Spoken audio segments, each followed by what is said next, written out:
Procivis, l'immobilier qui a du sens présente Sud Radio, le grand matin week-end, Osez investir l'hebdo, 9h30-10h, Thomas Binet. Bienvenue à vous, chers auditeurs. Vous écoutez Osez investir, 69e numéro, l'hebdo de l'investissement réussi. Bonjour Thomas Binet. Bonjour Philippe. Vous allez aborder quel sujet cette semaine, Thomas ?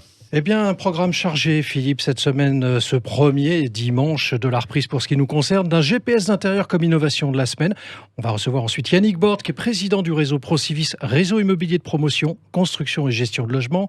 On continuera avec notre consultante invitée, Claire Juillard, qui est sociologue et qui va nous parler de l'immobilier au pluriel, s'il vous plaît. Et nous allons nous intéresser à ce qui va changer à partir du 1er janvier déjà. Ça a déjà changé en fait, Ben oui, absolument. Et en deuxième partie d'émission, oh là là, quel beau moment il nous a fait vivre. Vous, hein. Ah oui, la 45e minute de la deuxième mi-temps, le 27 juin 84, on aura Bruno Bellone, champion d'Europe de football, vous vous rappelez ? C'était le deuxième but sur une passe de Tigana en finale. TheLog.fr, la plateforme qui vous simplifie la log présente Sud Radio, Osez investir, la clé de la semaine. Thomas, aujourd'hui, vous allez nous parler d'une application de géolocalisation, mais pas n'importe laquelle. En effet, Philippe, je vais vous parler d'une application de géolocalisation qui aide fortement les malvoyants. Grâce à des signaux émis par de petites balises disposées dans les locaux concernés, le téléphone guide son utilisateur et lui offre un accès à beaucoup de services. Mais comment ça fonctionne, Thomas ? Très simplement, il va vous falloir télécharger l'application Horizone, qui s'écrit AURIZONE.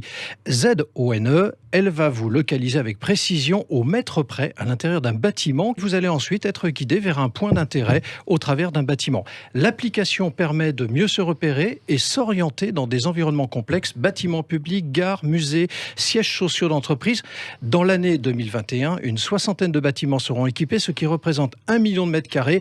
Alors effectivement, c'est encore insuffisant, mais c'est très prometteur comme innovation. Mais combien ça coûte, Thomas ? Eh bien, c'est là où ça devient intéressant pour les utilisateurs, parce que c'est totalement gratuit, mon cher Philippe. C'est difficile de faire moins cher. Exactement. Sud Radio, Osez investir. Et notre invité cette semaine est Yannick Borde, président de Procivis. Oui, Philippe, le réseau Procivis est le 10e promoteur français et le 2e constructeur de maisons individuelles sous la marque Maison d'Enfance, représentant un volume global de 7600 logements neufs commercialisés par an et est également 4e syndic et administrateur de biens avec 660 000 lots gérés. Bonjour Yannick Borde. Bonjour Thomas. Yannick Borde, après une année 2020 considérée par tous comme sidérante, difficile, complexe, je vais m'arrêter là. Comment pressentez-vous 2021 sur le front global de l'immobilier, puisque vous êtes un acteur complet ? C'est effectivement d'être sur toute la chaîne du logement, c'est-à-dire de la phase locative pour ceux qui sont locataires jusqu'à la phase accession à la propriété et la phase investisseur. Et également acteur du monde HLM, puisque un certain nombre de nos sociétés contrôlent des bailleurs sociaux. Alors c'est compliqué aujourd'hui de faire des prévisions de logement sur l'année 2021 et les années à venir. Il y a beaucoup de gens qui s'y sont risqués au premier confinement sur la fin de l'année. Quand on regarde ce qui s'est passé, il n'y en a pas beaucoup qui ont tapé dans le mille. Donc aujourd'hui, on est sur un constat qui est d'abord sur une absence d'offres, ce qui est très rare quand on est en crise immobilière. Souvent, on avait des problèmes de demande. Or là, le contexte est très différent, puisque le choc de l'offre qui était un peu le verbatim du président de la République il y a 3 ans dans son ambition pour le logement. Aujourd'hui, il a complètement échoué, ce choc de l'offre. Et aujourd'hui, on est sur une offre, notamment en logement neuf, qui n'a jamais été aussi basse. Alors justement, je vous interromps parce que c'était la question que je voulais justement vous poser, donc vous me permettez de le faire sans transition. Vous parlez donc d'absence d'offres. Effectivement, en 2020, on a eu un gros déficit. Il y a eu les élections municipales. Vous êtes aussi un élu local, vous avez vu ça de près. Comment on fait pour faire inverser cette offre, justement, pour redonner la dynamique de marché ? D'abord, c'est très long. Automatiquement, c'est quelque chose qui est très long. Agir sur la demande, c'est... Ce qui veut dire qu'on l'a vu venir. Ça veut dire que tous les professionnels, depuis pratiquement 2 ans, avec toutes les décisions qui ont été prises depuis 2017 sur l'accession sociale, sur l'agression qu'il y a eu sur les bailleurs sociaux, on a vu venir cette décroissance progressive de l'offre, que la Fédération du bâtiment, de façon un peu décalée, aussi voit arriver, puisqu'aujourd'hui, ces carnets de commandes baissent. Et aujourd'hui, on est vraiment dans un trou qui est phénoménal. Ce qui implique des prix qui vont se maintenir très hauts. En économie, il y a une règle, c'est que quand il y a moins d'offres que de demandes, en général, c'est difficile de faire baisser les prix. Je pense qu'il n'y a pas beaucoup de secteurs d'activité qui respectent pas ça. Et le logement, franchement, est dans ce cas de figure-là. Accentué par aujourd'hui aussi des phénomènes de normes qui pèsent sur le coût du logement. C'est très très difficile aujourd'hui de faire baisser le coût de construction, c'est même impossible. Il y a ce qu'on appelle la RE 2020 qui arrive, les nouvelles normes énergétiques à partir de l'été prochain. On a entendu la ministre hier qui a commencé à modérer un peu les sujets par rapport à ça, en disant qu'il fallait peut-être y aller un petit peu plus progressivement. Et donc on va se retrouver à nouveau dans une équation extrêmement difficile, puisque comme le gouvernement a aussi malmené notamment l'accession sociale, et donc c'est toute la chaîne qui est grippée, c'est-à-dire le parc locatif ne tourne plus, les gens ne sortent plus parce qu'ils ne peuvent plus accéder pour les plus modestes. Alors Yannick Borde, je disais que vous étiez un élu local, le réseau Procivis est très présent en région. Alors comment les régions justement se comportent face à l'Île-de-France? Parce qu'on parle toujours de l'Île-de-France, on parle de Paris, mais les régions c'est intéressant également. En fin de compte, l'immobilier, souvent, ou le logement, la politique du logement, elle est construite par le prisme de situations très exceptionnelles. L'Île-de-France en est une, elle est réelle, et on voudrait pratiquement la dupliquer partout. Il y a un exemple assez fort on nous avait promis qu'il bougerait dans ce mandat-là. Je pense que ça ne sera pas le cas. C'est le zonage qui aujourd'hui a plus trop de sens. Et en fin de compte, aujourd'hui, il faudrait redescendre la politique du logement sur les territoires. La région est une échelle intéressante. Ce qui est la bonne échelle aujourd'hui pour nous, c'est plutôt l'intercommunalité, de façon à ce qu'on ait des vrais projets de territoire et automatiquement des villes qui peuvent apparaître de même taille ou de profils similaires quand elles sont pour certaines en dynamique économique. Et pour une ville similaire, plutôt en déprise économique, la question du logement, elle n'est pas la même. Or, le logement, il y a des besoins absolument partout, y compris dans les territoires qu'on appelle à tort détendus. C'est un terme qui a été utilisé souvent et que nous, on combat aujourd'hui. Les besoins sont bien évidemment pas les mêmes qu'en Île-de-France ou ailleurs, mais ils sont nécessaires. Alors, je disais que vous êtes le deuxième constructeur de maisons individuelles. Comment se comporte ce marché aujourd'hui? La maison individuelle est certainement celui qui a le mieux résisté sur l'année dernière, sur 2020, par rapport à 2019. Ça reste l'aspiration forte des accédants à la propriété. On a fait une enquête avec un institut de sondage il y a quelques temps qui montre encore la force de la maison individuelle. Toute la politique du logement va un peu à l'encontre, notamment avec la volonté d'arrêter ou de limiter l'étalement urbain, ce qu'on peut défendre.